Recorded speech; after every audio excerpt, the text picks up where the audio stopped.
Assalamualaikum warahmatullahi wabarakatuh. Kita berjumpa lagi pada materi pelajaran yang berikutnya, yaitu materi bola voli.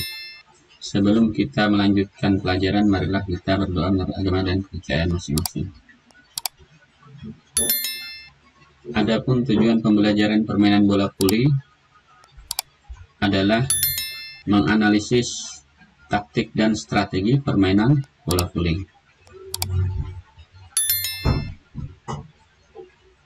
B. Pola pertahanan permainan bola voli.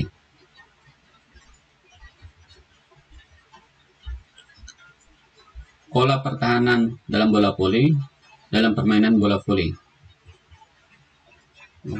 Pertahanan permainan bola voli dilakukan pemain bertahan dalam keadaan pasif menerima serangan lawan dengan harapan adanya kesalahan dari regu penyerang. Nah, maksudnya di sini adalah bahwa pemain bertahan ini adalah mengikuti daripada penyerang lawan yang menyerang. Artinya di mana dia semis, di situ dia mengadakan blok atau pertahanan, mengikuti daripada pemain penyerang.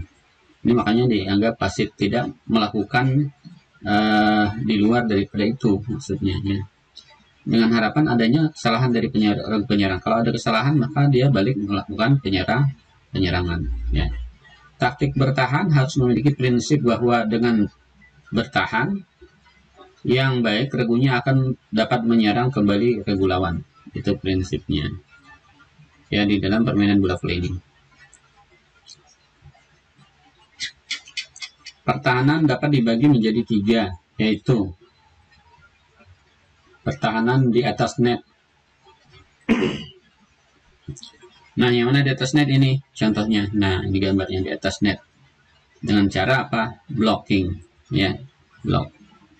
Nah, ini ada salah satu contoh ini apa namanya sistem pertahanan. Banyak pertahanan, pola pertahanannya ini salah satunya. Ini kan pemain 1, posisi 1, 2, 3, 4, 5, 6. Nah, pada saat nanti bertahan pada saat sini smash agak ke tengah nih 2 yang blok, yang sini ke sini yang 2 ini. Nah, ini ya. Ini kenapa begini? Ini salah satu diambil sebagai contoh salah satu pola pertahanan. Nah, ini pola pertahanan satu, yang satu di sini. Net sampai daerah sini, daerah garis serang. Ini adalah pemainnya nanti pemain yang contoh yang di sini ya. Yang lain tentu beda kalau polanya yang lain. Yang mana yang blok tergantung daripada di mana bola, tergantung daripada keadaan. Jadi tidak selalu begini. Yang jelas daerah pertahanan di atas net ini yang dilakukan oleh yang sekarang ini, yang ada ini adalah posisi 3 dan posisi 4. Nah, yang melakukan blok yang datang dari sini. Tentunya ya. Nah, itu ya. Penjelasan daripada pertahanan di atas net tadi. Melakukan blok 2 orang ini bloknya. Posisi 3 dan posisi 4. Ini posisi 3 dan posisi 4. Selanjutnya, pertahanan daerah tengah. Ini yang warna ini, pertahanan daerah tengah. Nah, ini warna ini adalah posisi yang 2 tadi ini, posisi 2 dan posisi 5. Ini daerah pertahanan daerah tengah. Nah, itu ya. Lanjut. Pertahanan daerah lapangan belakang. Ini lapangan belakang dilakukan oleh posisi 1 dan posisi 6. Nah, dia menyebar ke sini dengan harapan di sini bloknya rapat, tidak tembus sini ke sini. Maka jaganya di samping-samping, jaga bola. Apabila bola nanti ke sini naik, kemudian yang 2 kembali lagi. Kalau dia sebagai toser ya naik sebagai toser. Gitu. Ini nanti tentunya berubah nanti kalau bolanya di sini smashnya berbeda pola pertahanannya. Di tengah lagi ada yang ke sebelah sini arahnya beda, di sini juga berbeda ya. Bergantung daripada situasi dan kondisi serangan daripada musuh pertahanan itu, yang ikuti aja yang bertahan. Ini nah, jadi pertahanan di atas net ini daerahnya ini ada pertahanan daerah depan atau daerah net disebut karena dia melakukan blocking. Kemudian pertahanan daerah tengah yang ini, pertahanan daerah belakang. Nah, ini yang warna berbeda ini. Nah, Oke, kita lanjutkan. Nah, dalam suatu pertandingan, suatu regu mungkin menggunakan beberapa sistem permainan, beberapa pola, dan beberapa tipe pertahanan. Hal ini dilakukan karena bola yang datang dari lawan selalu berubah-ubah. Jadi tidak melulu itu pertahanannya. Jadi tergantung dari situasi, kondisi yang menyerang, dan bagaimana yang mau diterapkan oleh pelatih. Nah, yang misalkan dari tengah terutama itu bisa saja ada beberapa pola di situ yang ditetapkan oleh yang yang diinstruksikan pelatih. Ada yang juga daerah tengahnya bukan itu yang jaga, yang lain malah jaga gitu ya. Demikian. Nah, sistem pertahanan antara lain sebagai berikut. Nah, satu, pola bendungan berteman. Satunya, pola bendungan berteman. Seorang pemain dapat digolongkan sebagai pemain defensif atau bertahan yang baik jika mampu bertahan dan mengimbangi smash pihak lawan. Mengimbangi itu artinya bola itu ya kadang masuk, kadang tidak masuk. Harusnya banyak tidak masuknya kalau dia defensif yang baik, gitu ya. Nah, pertahanan mencakup dua aspek. Aspek yang pertama yaitu menerima smash lawan. Dengan cara apa menerima smash lawan? Dengan cara passing. Nah, ini gambarnya contohnya di sini ya. Nah, yang ini. Nah, ini. Tunjukkan lagi. Dia harus pandai passing nih, terutama libero ini kalau di tengah libero. Passing bawah, bukan nerima dengan passing atas. Ya. Nah, ini contohnya gambar. Yang berikutnya adalah dan melindungi dengan blok. Nah, dengan blok. Paling penting adalah harus menerima bola dengan kedua belah tangan pada posisi berdiri. Yang pertama tadi, yang paling penting itu. Sebenarnya penting semua sih. Cuman dianggap semua, nanti kalau ada pertanyaan yang paling penting adalah pertahanan dengan passing bawah seperti yang dilakukan di atas ini. Kalau dengan blok bagaimana? Dengan blok, nah ini blok. Sini gambarnya ya. Nah, dia melakukan kemudian serangan blok. Balikan itu salah satu pertahanan juga. Nah, yang di bawah adalah gambar blok, yang di atas adalah gambar pertahanan dengan passing. Jadi ada dua macam sistem pertahanan. Yang berteman ini adalah yaitu dengan pertahanan dengan menerima smash lawan dengan cara passing. Yang kedua adalah dengan cara blok. Passingnya passing bawah ya. Oke. Dua taktik-taktik bendungan atau blok. Blok dan sistem pertahanan harus mampu bekerja sama dengan baik jika ingin mengalahkan penyerangan yang mematikan dari pihak lawan. Blok yang sering digunakan dalam permainan bola voli adalah sebagai berikut. Bendungan satu pemain. Nah, kita blok dengan satu orang. Nah, ini contohnya blok satu orang. Ini lolos karena satu. Ya, satu orang ini boleh dari samping, dari kiri atau kanan. Biasanya itu kalau tidak sempat berdua, ya. Ini ada penjelasannya di sini. Nah, blok jenis ini digunakan jika lawan memainkan penyerangan yang sangat cepat, cermat, dan kuat. Cepat, cermat, dan kuat sehingga pihak bertahan tidak mempunyai kesempatan sama sekali untuk membantu teman melakukan blok. Tidak sempat. Idealnya 2 atau 3 kalau smashnya kuat. Kalau yang sedang-sedangnya 2, kalau yang kuat bloknya 3, tapi sempat enggak. Nah, itu masalahnya. Yang seperti ini enggak sempat akhirnya dia bisa memutar tangannya ke samping masuk ini. Seperti gambar ini kan. Jadi masuk video itu bolanya ke daerah lah lawan karena bloknya satu orang enggak sempat ya. Nah, blok yang kedua adalah bendungan yang kedua adalah dengan 2 pemain. Nah, 2 pemain bisa di samping kanan, di tengah, bisa di kiri. Semuanya boleh aja 2 ini. Nah, ini contoh bloknya ini di tengah, blok tengah ya. Nah itu bloknya. Nah, karena akan mantul ya. Nah, ini contoh blok. Bisa juga di sini, bisa juga di sini bloknya. Nah, ya. Apa sih kejadian blok ini? Penjelasannya adalah blok jenis ini digunakan jika lawan memainkan penyerangan dengan ketepatan sasaran sehingga pihak bertahan masih mempunyai kesempatan untuk membantu teman melakukan blok. Nah, itu penjelasannya. Blok masih sempat dilakukan, ya. Oke, kita lanjutkan. Bendungan 3 pemain. Nah, perhatikan ya, ini yang 3 pemain ini yang mana? Nah, setelah jatuh nih, perhatikan. Nah, itu 3 orang. Nah, perhatikan lagi. Ini setelah jatuh, perhatikan setelah dia jatuh. Nah, ini. Ini. Setelah dia jatuh, di sini baru ada bloknya yang 3 orang. Jatuh, ini 3. Nah, itu cepat tidurnya. Jadi ini dikurungi, yang dalam kurung nanti di daerah sini nih. Nah, dari sini ya, perhatikan nih. Nah, jatuh blok 3. Nah, saya kira itu sudah ya. Oke, lanjutkan. Nah, blok jenis ini digunakan jika menghadapi lawan yang tangguh, memainkan penyerangan dengan smash yang tajam, keras dan menukik, sehingga diharapkan dengan adanya blok yang banyak, penyerangan dapat digagalkan. Seperti ini gagal ya kan, hingga dia baliknya tidak normal lagi artinya, maka dia balik menyerang dan menang. Itu dia kan dia mendapatkan poin.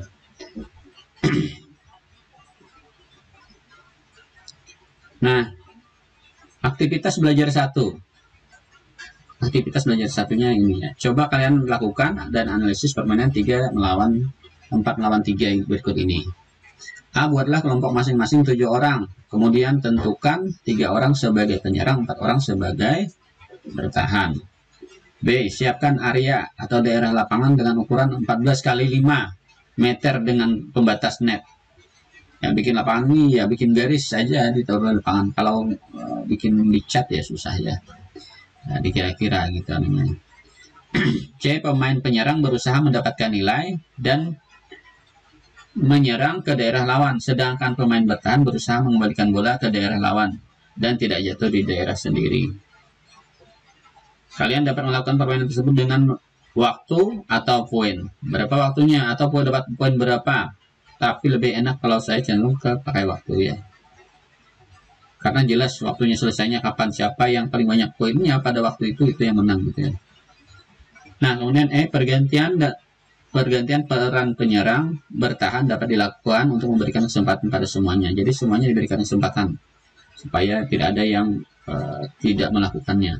Bisa tidak bisa dalam pendidikan jasmani itu bagaimana semuanya harus bisa mencoba ya. Yang penting minat dulu, mau dulu belajar. Masalah bisa tidak bisa itu tiap orang berbeda-beda ya. Lakukan permainan itu dengan sungguh-sungguh dan menerapkan nilai sportivitas, kerjasama, toleransi, dan disiplin. Permainan yang tadi ya. Kemudian perhatikan gambar berikut ini. Nah, ini gambarnya 4 melawan 3. Jadi yang menyerangnya ini 3, yang bertahan 4. Kenapa demikian? Ya supaya dia banyak melakukan pertahanannya, terus kanan balikkan. Ada nih salah satu polanya begini. Sebenarnya ada lagi pola-pola lain bagaimana caranya. Sampai ke yang nanti jadi 6 orang ini beri kesempatan 4 orang supaya 4-4-nya semua dapat bola. Kalau kadang-kadang 6 semuanya ditaruh sekalian, kadang-kadang yang lain diam aja di samping diri aja di satu tempat. Makanya ini dibikin dipaksa supaya ikut bermain, ada kesempatan untuk bermain. Makanya dari yang sedikit dulu. Nah, itu ya. Bukan yang sebenarnya. Okay. Nah, mari kita tonton video latihan pertahanan berikut ini.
Terima kasih dan wassalam. Billahi taufik wal hidayah. Mohon maaf atas segala kekurangannya. Mudah-mudahan kita bertemu lagi di pertemuan berikutnya. Wassalamualaikum warahmatullahi wabarakatuh.